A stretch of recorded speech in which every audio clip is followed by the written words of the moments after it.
এই আযাব থেকে, এই স্বৈরতান্ত্রিক এই শাসন থেকে, জাতিতে জাতিতে দাঙ্গা লাগানোর এই কঠিন পরিস্থিতি থেকে মুক্তি দেওয়ার জন্য এবং এই রাজ্যের মানুষ যাতে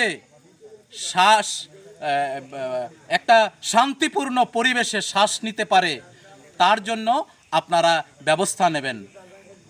হাজার বছরের রাজন্য শাসনে ইতিহাস সাক্ষী, রাজার আমলে হিন্দুস্তানি বলুন, মুসলমান বলুন, সনাতন ধর্মী ভাইরা বলুন, এই রাজ্যের কোনো অংশের মানুষের মধ্যে কোনো জাতি দাঙ্গা ছিল না, কোনো হিংসি ছিল না।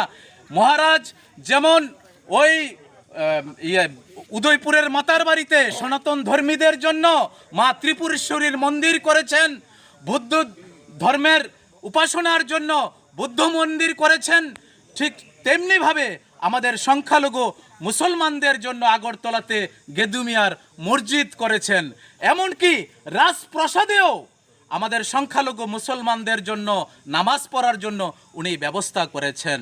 তাই আমরা এই ধরনের উন্নয়ন চাই না, যেই উন্নয়নের নাম দিয়ে হিন্দু মুসলমানের বিরুদ্ধে লাগিয়ে দেয়, হিন্দু মুসলমানের মাথা ফাটিয়ে দেয়, মসজিদের মধ্যে আগুন দেয় এবং সেখানে কুপিয়ে সেখানে মসজিদ ভেঙে দেয়।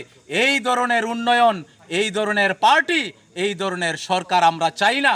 আমরা চাই হিন্দু মুসলমান বৌদ্ধ খ্রিস্টান জাতি উপজাতি সবাই হাতে হাত ধরে কাঁধে কাঁধ মিলিয়ে হাজার বছর পূর্বে যেভাবে রাজন্য শাসন চলছিল ঠিক সেই ধরনের একটা শাসন ব্যবস্থা আমরা কায়েম করে এই ত্রিপুরা রাজ্যকে আমরা উন্নয়নের মূল স্রোতে নিয়ে যাব এবং সোনার ত্রিপুরা গর্ব। এই আহ্বান রেখে আমি আমার আলোচনা এখানেই শেষ করছি।